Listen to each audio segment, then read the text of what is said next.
Welcome to the Husky Bamboo Podcast. It's a sci-fi podcast, meaning that it's about nothing in particular.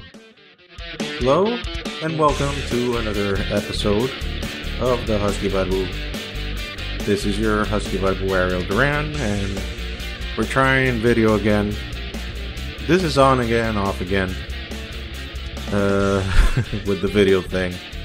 So, I hope there's no max headroom effects on this one. So, I hope everything turns out well. I hope that everything looks well and not very distracting with me pausing every 3 seconds, and that the actual movement of my lips matches the audio.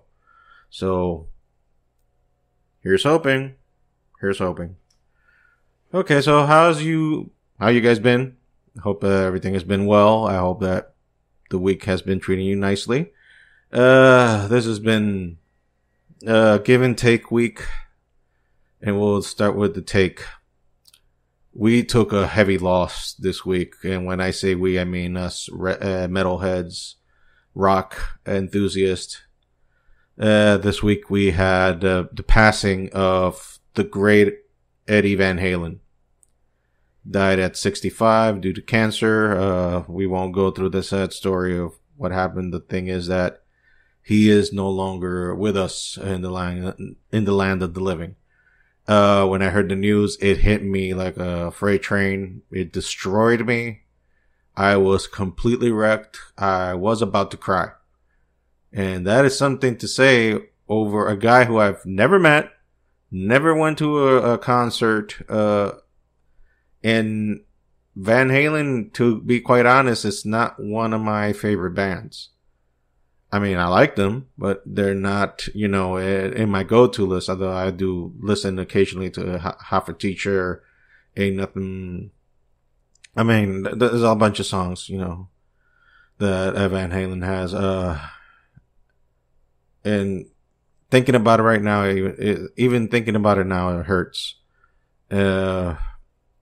It sucks. It's part of the human experience. When you're alive, you get the whole shebang.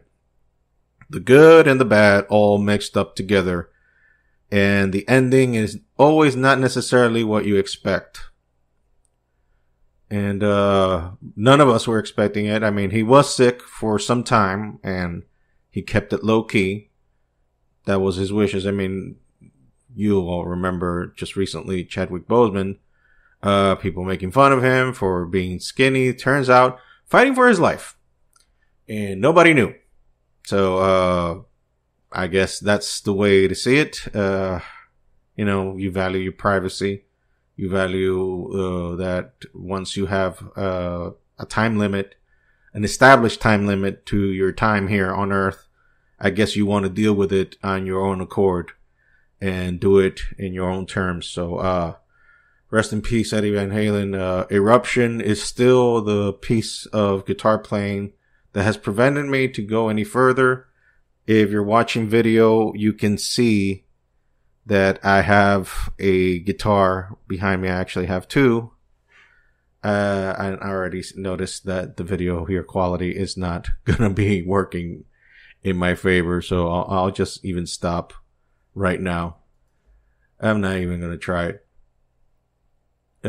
So excuse me. I noticed mid-recording the video that we were still going to get the max headroom effect. So I just decided to go on. But anyway, as I was saying, for you audio only, and also on the video end, you will get only audio. Yes, I have two guitars. One that works, one that doesn't. And I do not fancy myself as a musician, because I suck at it badly, may I add. You would think that a guy that started playing guitar since 2002 would have learned a few tricks here and there, but no, I'm lazy as fuck.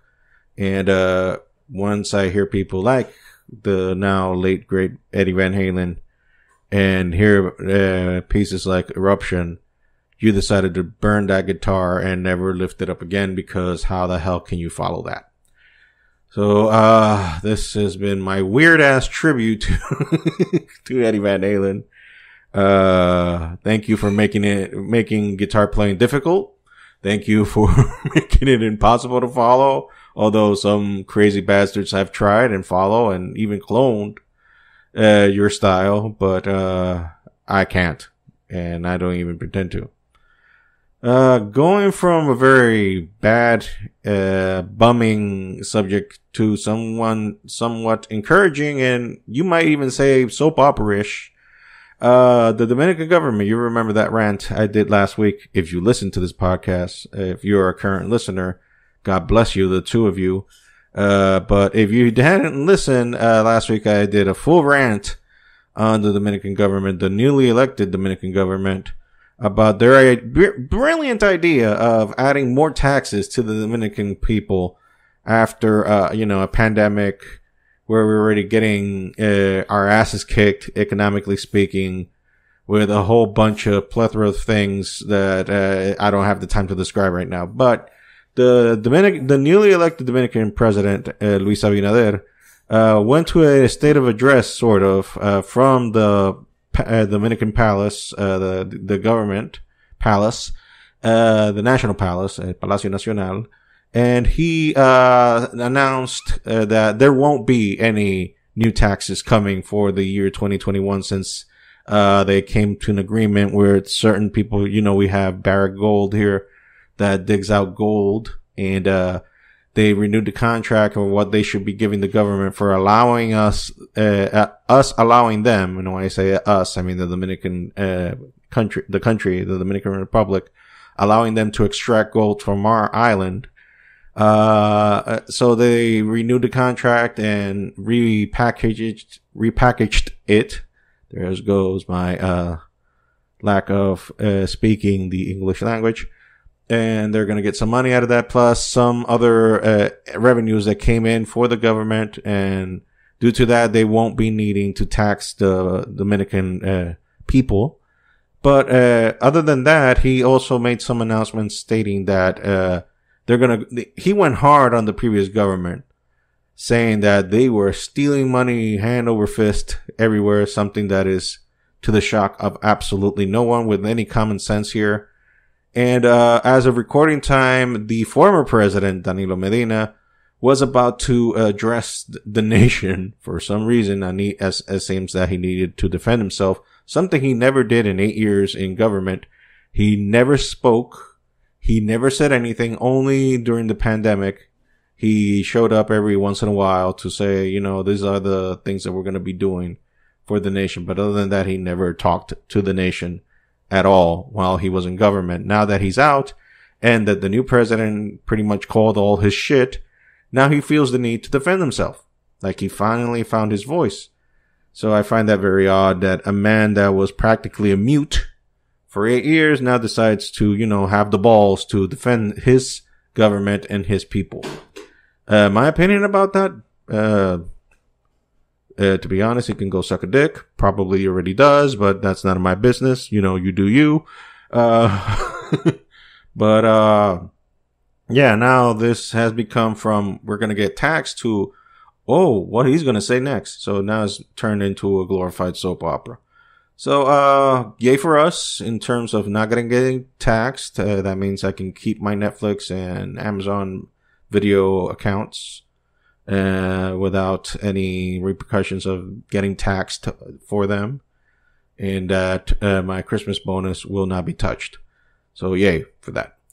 Okay, so we went through that news. Now let's go to the beautiful news that might actually spark up this podcast a little better. During this week, I found a very interesting news on the New York Post. Yes, I don't read the New York Post because I live in DR and I really don't frankly give a shit. But I saw this posted on social media, so I thought it was interesting to read it. The headline says, priest arrested for having threesome with corset-wearing dominatrix on church altar. Enticing. And the article starts with the following. Have mercy on us, O Lord. Sacrilege, but let's continue. I mean, not as bad as the priest in question.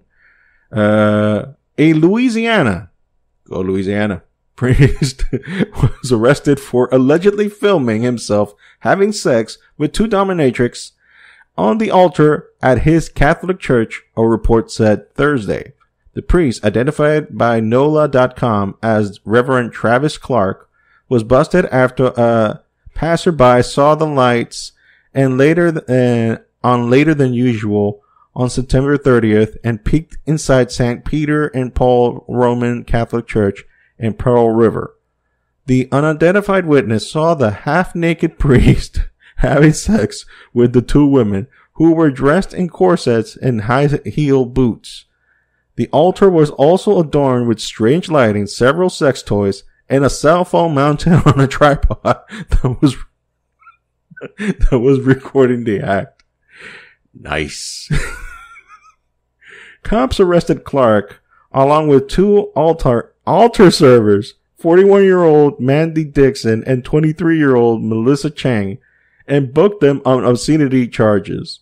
The women reportedly told cops they were at the church to film role play with the priest. Cops determined everything that went on that night was consensual, but arrested the trio on the obscenity charges because they were in the view of the public.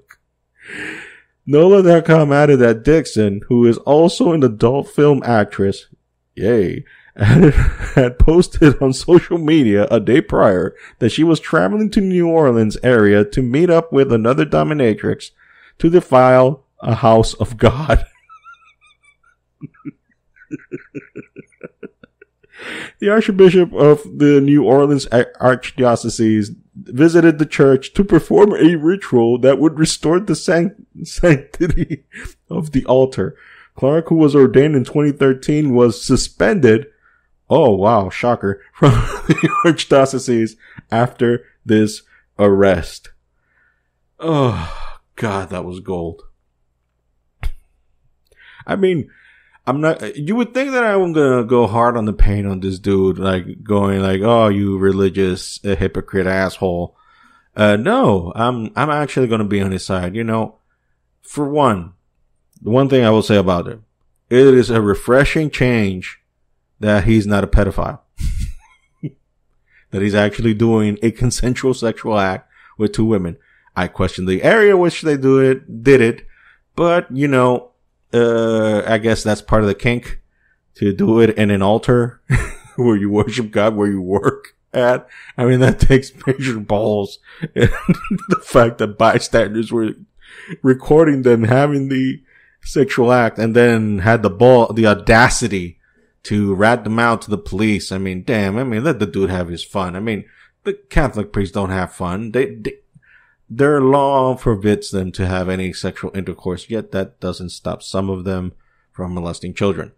But in the case of this individual here, Reverend Clark, well, the formerly Reverend Clark, formerly Reverend, now just Mr. Clark, I mean, he was getting it on. And I mean, that, if anything, that would speak that, you know, you should let these guys get married and, you know, have their kids and have sex and release that sexual tension how it was intended to be, you know, have a partner, by the graces of God, have sex on the occasional side, and if need be, procreate. So, you know, I'm not going to go that hard on him, but, you know, I just like the fact that the dominatrix announced that we're going to defile a house of God. And the Archbishop going and sanctifying the place after they must have some, you know, some weird stains in the altar. And I will not go further from there. Wow. I mean, first of all, go Louisiana. Go NOLA. Oh, God. You gotta be alive. I'm telling you. You gotta be alive in order to see these things come to fruition. Okay, so, we're gonna go now to a wrestling story. And just FYI, I'm gonna be dropping most of my wrestling rants because we started or restarted an old podcast I used to do back in the day called the Smart Nerd Podcast. If you follow my YouTube channel, you probably already saw the first episode up, which we recorded last week. So, if you like wrestling and like to hear sarcasm, not just from me, that's the beauty of this one, that I'm not alone. I am not alone. Michael Jackson, get out of my body. See, we were talking about pedos, and allegedly he was the greatest pedo of them all. But, God, how did I went there? Yeah, but the thing is, wrestling related news and stuff like that is going to go there on that, podcast. This one, I did have to mention it because it's something that escaped us because it happened the day after we recorded. So in order to just mention it, and it's also because it's kind of relevant, we're talking about Alberto Del Rio. Alberto Del Rio, was indicted for aggravated kidnapping in Texas. So, here it is. In May, Jose Alberto Rodriguez Chucuan, known better to wrestling fans as Alberto Del Rio, was arrested for alleged second-degree sexual assault. The victim told police that he hit her, forced her to wear a dress, and dance in front of him. It is also claimed that he told her that if she cried, he would take her son and leave him stranded on the road. That sounds like a very nice person. PW insider Mike Johnson has now reported that Thursday, October 8th, the former WWE champion was indicted by a grand jury in San Antonio, Texas for aggravated kidnapping and 4 counts of sexual assault. This means the grand jury concludes there is enough evidence to believe that a crime was committed and Del Rio will now face trial. If convicted, Del Rio faces a prison sentence between 5 to 99 years or even life imprisonment or a fine up to $10,000. However, if an accused person can prove they released the victim voluntarily, then the prison sentence would be between 2 to 20 years and a fine for up to $10,000. It ain't looking for good for Del Rio. If the witness or the abused or the accuser in this instance decides to go easy on him, he would be at least looking for 20 years. Locked up for 20 years and 10 G's. It is not looking good for Roberto. And he had a very tumultuous relationship with Paige. And, well, let's not continue that trend. I mean, we went from, guy who was getting it off to the wrong end of getting it off. So, if he did this, I think he does have to pay the price and get some jail time. But damn, 99 years to life or 20 years, depending on how the accuser lets him off. Damn. And you know that in Texas, they don't play around. So, he either way is fucked. Okay, let's go to some nerdy shit because, I am a geek, and let's just round up and go through these things real quick. HBO Max, the Warner Brothers competition for Disney Plus, is gonna go with J.J. Abrams. Well, not J.J. Abrams. No, I think it's the same people that do the Arrowverse or the Berlantiverse. And they're going to do a Green Lantern TV series that will feature Alan Scott, the original Green Lantern from the comics, Jessica Cruz, Simon Baz, the rest of the crew with the exception of Jon Stewart and Hal Jordan, which will now be reserved only for the films. So, looking forward for that. If you're a Green Lantern fan, there you go. You're going to get a Green Lantern series with the exception of the 2 big guns. I think Guy Gardner is going to be there as well. So everyone else except the 2 main Green Lanterns that everybody loves, which is, again, Jon Stewart and Hal Jordan. And also on the Marvel end, Benedict Cumberbatch will be reprising his role as Doctor Strange and will be appearing on the third Tom Holland Spider-Man film alongside with Jamie Foxx, who's reprising his role of Electro from the Amazing Spider-Man movies with Andrew Garfield. But apparently it's not going to be the same Electro, but the version of this universe of Electro. I think I've heard him say that the character will not be blue. So, there you go. So, Benedict Cumberbatch is going to be there. You know that the title of his solo film is like the multiverse, something to do with the multiverse. I don't know. But the thing is that if Doctor Strange is in it, that means there's a possibility for a Spider-Verse, live action Spider-Verse. So that way, they can unite all the Sony properties, the Marvel Sony properties into the MCU. And that way they can continue to work, you know, after the falling off that happened last year. And then thanks to Spidey himself, Tom Holland reuniting the gap, the bridge between Sony and Marvel, so they can continue to work in the future. So, hopefully we will still have more Spidey in the MCU. Cause, you know, with the shits that have gone down, you know, no more Iron Man, or at least no more Robert Downey Jr. Iron Man. Now Chadwick Boseman, unfortunately, you know, due to his passing, we won't get that version of Black Panther anymore. The rumors are is that Shuri will be taking over the Black Panther mantle. So, and also no Captain America. We're taking a hit in terms of the traditional heroes in the MCU. And now we pretty much the guys who are, you know, standing up right now is just Spidey, who is basically a new character in the MCU. You know, he first appeared in Civil War.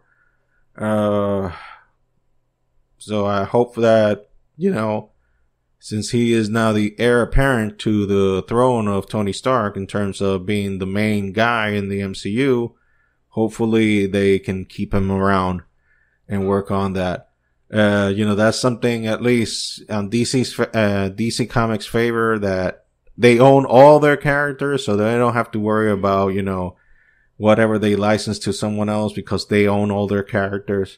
Unfortunately for DC, they have a shit poor way of managing those characters because they haven't had like any united front on how to deal with it. That's my 2 cents of it on the situation anyways.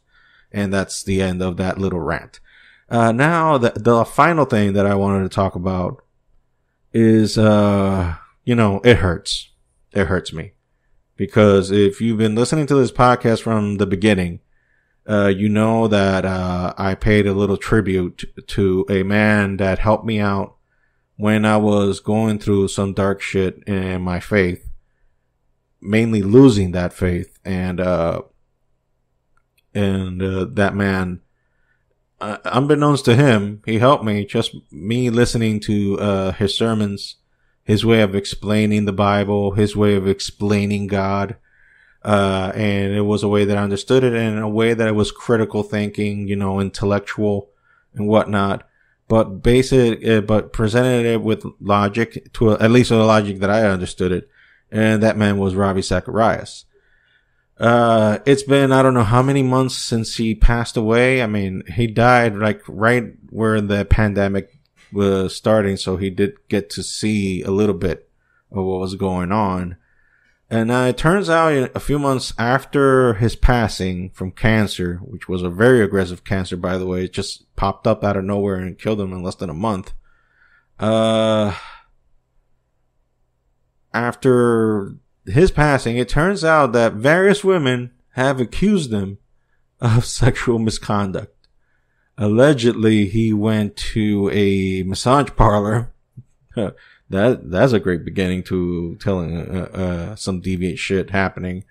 He went to a massage parlor and apparently he exposed himself to the massages and let one out to not be too graphic. He jerked off in front of them. He did a oh god, a Louis C.K. He did a Louis C.K. basically. Louis C.K. And this week, his ministry, RCIM, announced that they have begun an independent inquiry on this subject, and they will release the findings once they have it available, once the investigation is complete. And just so you know that I'm not a piece of shit and not a hypocrite, I bring this out here in the public, not to shit on a guy when he's dead because he can't defend himself, but to be honest, because this is what, at least on my end, I try to be. Living through that Shakespeare quote in Hamlet, "This above all to thy own self be true." I try to live by that creed, to not add bullshit to myself and not lie to myself, because there's enough lies out there on any end, not just on the religious end, because that one is easy as fuck. Religious people are the easiest people to lie to themselves and to lie to others, because they box themselves in a corner in such a degree that they will bullshit their way to believe that that box that they hold so sacred is the only thing that exists and everything else can go fuck itself. In my end, how do I feel about this story? Well, it disturbs me, honestly, quite honestly. But did I think that he was the holiest man on earth? Fuck no. Fuck no. No. I have walked this earth for 42 years now. And I can't speak about him, but I can speak about me. And there was some highs in my spiritual life, that I held.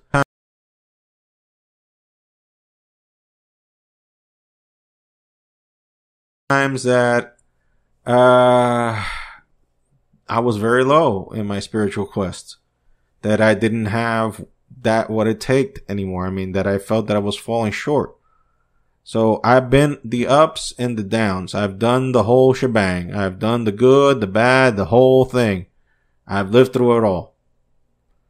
And I can tell you, just because you claim to believe in God, just because you claim that you believe a certain thing, a certain doctrine, that doesn't take away the need of you being a fuck up. And I call it a need because, I call it a need because it's something that you can't stop. It's something that you just can't shut it off. We're all fuck ups. And that's basically, I've been through this word again, the word sin. In the Bible, it has like this spiritual connotation, like, ooh, sin. Sin is basically fucking up. That is it. You fucked up. That's it. I try to de-religitize everything about my beliefs because, Jesus himself, the guy that came down to earth, who was, and I say allegedly for those who are outside my faith, the guy who allegedly is the Son of God, the guy who left his throne in heaven and came down to earth and lived a life as a human, but with no sin, according to my faith, mind you, and lived on this earth and talked to people that believed in God, the Jewish people. And out of every human interaction that he had, according to what is recorded in the Gospels, the only people he shit on, the only people that he called the bullshit on was the religious folks. He didn't call bullshit on prostitutes. He didn't call bullshit on tax people that worked, taking tax revenue from the Romans, being Jews, basically betraying their nation, betraying their people, and taking money out of their people to give it to the Romans, and just giving some to the Romans while they were taking more than enough for themselves. He didn't attack any of these people.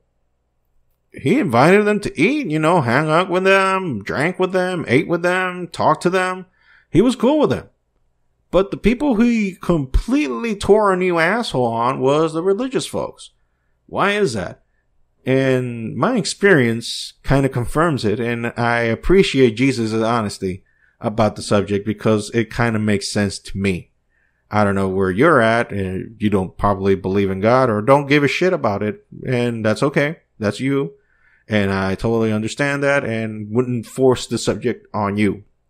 I'm just giving you my interpretation of the situation. Also, this is my podcast, so this is my opinion. If you would like to express your opinion, make your own podcast, post something on the internet, and have your way. But since this is my platform, I will express my 2 cents about it. Bullshit. People are full of shit. We are walking contradictions of ourselves. We say that we want to do these things. We probably think of ourselves as quote unquote good people. We're not the greatest, the most perfect people in the world, but we're okay. I mean, we don't steal. We haven't killed anybody. But we're okay. But then when you come to judge certain things about ourselves, then you really understand that, we're full of shit. We are full of shit. And it wouldn't surprise me if Mr. Zacharias here was actually a sexual deviant. It wouldn't surprise me. Am I defending his actions? No. If he did do what he did, you could kind of say, well, maybe karma got him and his cancer. And I hope to God it wasn't. But what if he did do the things that he is accused of? What if he did? That changes my faith? Does that changes the fact that I trust God? No, I mean, my faith is in God, not in men. I stopped believing in men a long time ago. Now, do I still think that God used him to help me in order to, not completely lose my faith? Although, my faith is not 100% perfect. I'm still cursing like a fucking sailor. Still got some fucking anger issues, and I got a bunch of other litany of problems on my end. But, at least I'm being honest about it and not trying to cover the sun with my finger. Saying, well, no sun here. No, I mean, I still am a work in progress in terms of my Christian life. I'm not perfect, but I don't pretend to be either. I don't pretend to shine a light that I don't have, because I'm fucked up. Whatever I went through, fucked me up. It fucked me up good. And, I don't wish that to anybody. I don't wish what I've been through to anyone. I wish that everybody, just live a nice and peaceful life. But this was the burden I took in for going as deep as I went to my faith. And the fact that I came out the other side with still a resemblance of that faith is astonishing. I mean, I honestly shouldn't be believing in anything anymore. Because the things that I saw, the things that I heard, the things that I lived through is enough to call bullshit on the whole damn thing. I mean, I saw people just in it for the money, just blatantly, obviously going in hard on the paint for money, and fuck the people, fuck God, fuck everything else. This is just on me. It is the reason, and I'll say this publicly, I haven't tithed or given any money in years because I just saw motherfuckers manipulating people from the altar, telling them this and that. And I'm being pretty fucking honest right now. I saw people, telling people like, no, you gotta do this. You have to give this amount. You have to do this. If you don't do it this way, then, and that was one of the main reasons I lickety split from the place that I was. 'Cause I saw a giant level of bullshit. And, to this day, I don't trust anybody that is in an altar. Do I go to a church now? Yes. Is it a perfect church? What the fuck is that? That shit don't exist. Let me be clear on that. Wherever you go to practice your faith and you're trying to find the perfect church, that is fantasy land. That does not exist. I congregate because that is a commandment that I see in the Bible, and I do so. And I go to a place where I see that there is less bullshit. Is it perfect? No. Do I agree with 100% with everything that is said there? No. But at least there is zero bullshit in the money department. I've been in that church for 5 years now. Not once have they insisted about money. Not a damn time. So on that end, I'm good. They're like, okay, so you're not money greedy? Okay, good, awesome. They don't give a shit about that. They don't talk about that. Like, if you want to give, that's on you. You don't want to give, that's on you as well. We're not going to attack you. We're not going to say anything about it. We're going to let you be. The thing here is about spirituality. Now, on that end, the theology, we can vary, we can agree to disagree and whatnot. That's all good and that's all fine. But to my purposes, as I am right now, I'm okay where I am at right now. And I've delved deep in this thing is because like I said, I want to be honest. The thing is, no bullshit. That's my rule right now. That is my cup of tea right now. That is my MO.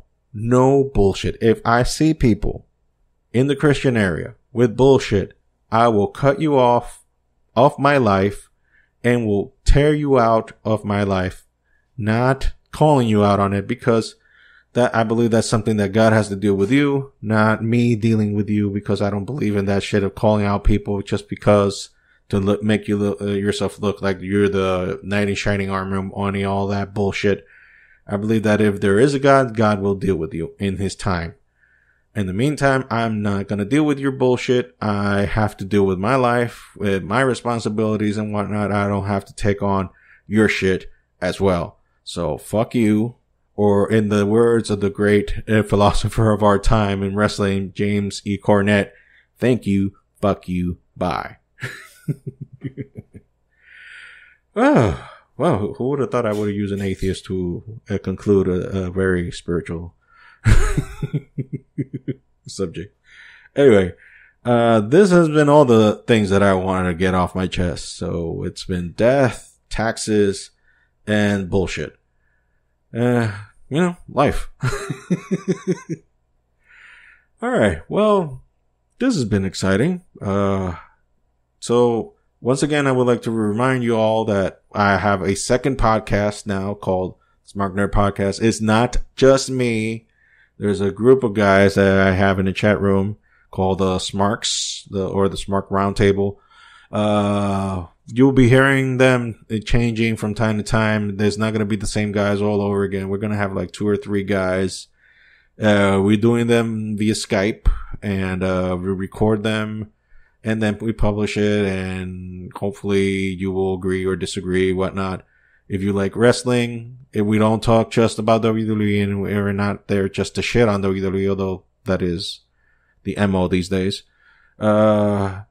But if you like wrestling and you like talking about wrestling or hearing about wrestling, there you go. There's an option for you. I know there's a plethora or sea of wrestling podcasts out there, but help a brother out. Help us out. Also a reminder that we still have the TeePublic store where some of my personal designs are still there. I always put the link in the description of all things Husky Barbu.